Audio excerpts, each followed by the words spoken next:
there's a question that should bother more people than it does. If you've been working hard for the last 5 years, paying your bills, saving every month, trying to do everything right, why does your bank account look almost identical to someone who barely tried? You're not lazy. You're not bad with money. You did what you were told. And yet somehow, the people who started right next to you are buying property, leaving jobs, taking 3-month trips, and you're still saving. Here's what nobody explained to you growing up. There's a massive difference between having money and having money that works. And right now, almost everyone watching this has a small army of dollars sitting in a savings account doing absolutely nothing. You're not the lazy one. Your money is. I'm Jack. If you've been saving money for years but feel like nothing is actually changing, this video is going to rewire how you look at every dollar that touches your bank account. Hit subscribe before we get into it.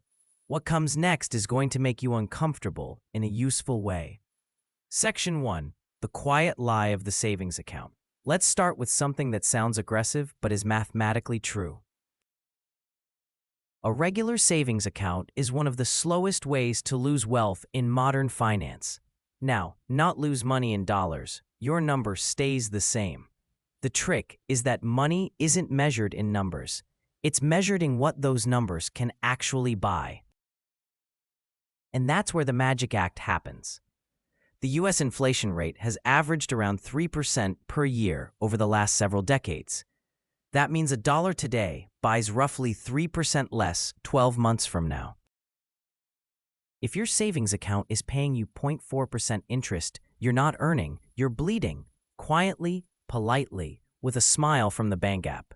And the bank is fine with this, because while your dollars sleep, theirs are loaning your money out at 7%, 12%, sometimes 20%. Your savings is funding their wealth. That's the deal you signed without reading. Here's the part nobody warned you about. There is no neutral resting place for money. It's either climbing or it's sliding. Stillness is a slide. Section 2. Money has 2 jobs. Most people confuse them. Once you understand that, the next question is the one that changes everything. What do you actually want your money doing? Because money has 2 very different functions, and most people lump them into one bucket and wonder why they're stuck. Function 1. Protection. Money that keeps you safe when life punches you. The car dies. The job ends. The hospital bill shows up. This money has to be liquid, boring, and untouched. Function 2. Production. Money whose only job is to multiply. To buy more dollars, to work shifts you'll never see, in industries you'll never visit. A mistake almost everyone makes is treating all of their money like protection money. They keep 2, 3, 5 years of expenses. Section 4. Why smart people still don't make the jump. You'd think with numbers like that, everyone would shift. They don't. And it's not because of math. It's because of feeling. Savings feels solid. You can see it. It doesn't have a bad week. The number on Tuesday is the number on Friday. Investments don't behave like that. They drop in March. They climb in August. They make you feel something every time you open the app. And humans hate that feeling more than we love the returns.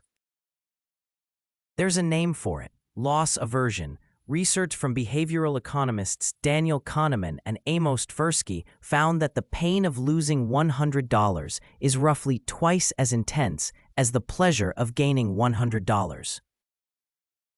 So even when investing is clearly the better long-term move, your own brain is wired to talk you out of it. Knowing that doesn't fix it, but it explains why so many smart, disciplined, hardworking people stay broke in slow motion. Section 5. The 5-stage hiring system, 6:15 to 8:45. Now here's the part you can actually use this week. Stop thinking of yourself as a saver. Start thinking of yourself as a business owner whose only job is to hire dollars and put each one in the role that fits its skill. Stage 1. Build the safety bench.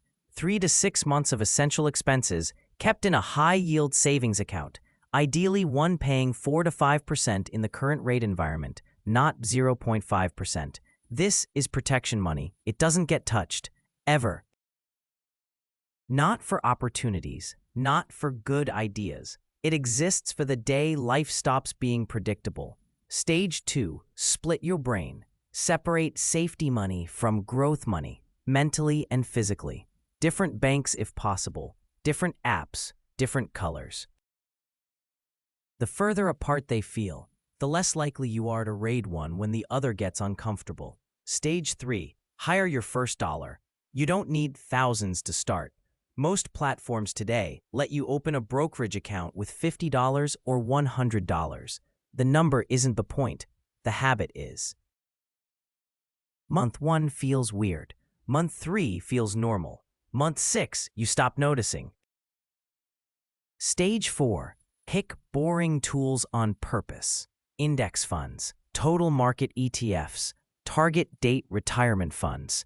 These are not sexy. That's the feature, not the bug.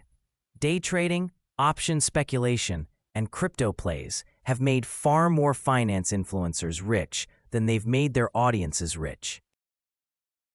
Even Warren Buffett has openly said most investors are better off in a low-cost index fund than trying to tick winners. The most reliable wealth path is also the most boring one, which is exactly why most people skip it.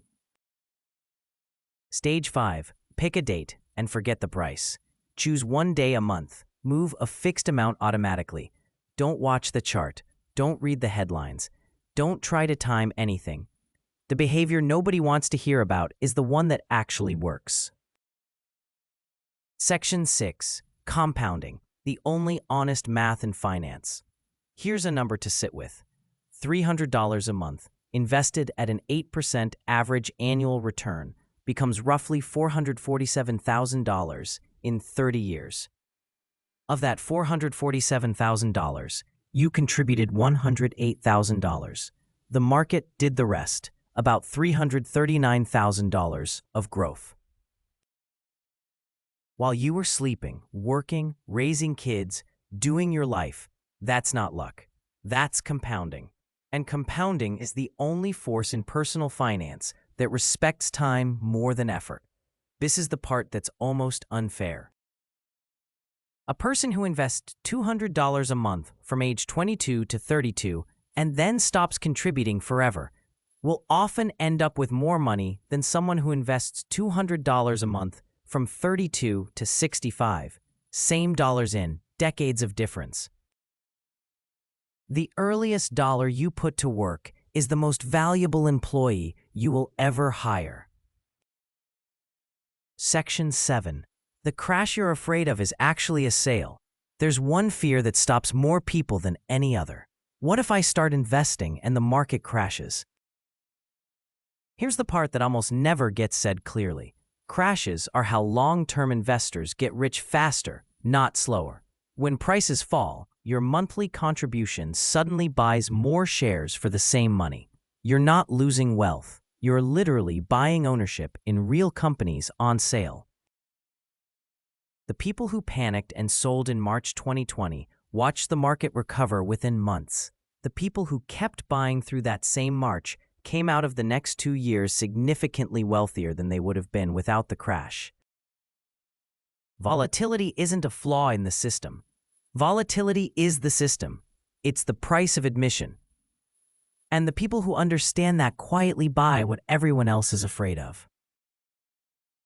So here's what nobody puts on a motivational poster but should. Saving money buys you stability. Investing money buys you optionality. Stability is the freedom to survive a bad week. Optionality is the freedom to walk away from a bad job, a bad city, a bad decade. Most people only ever buy the first one. The wealthy, more than anything else, are buying the second. If this changed how you're thinking about your savings, hit subscribe. I make videos every week pulling apart the money advice nobody questioned long enough. And one question before you go. What's the longest your money has ever sat in a savings account doing nothing? Drop the year in the comments. There's no shame in it. Almost everyone watching this has done it longer than they want to admit. The only thing that matters now is what your money does this month.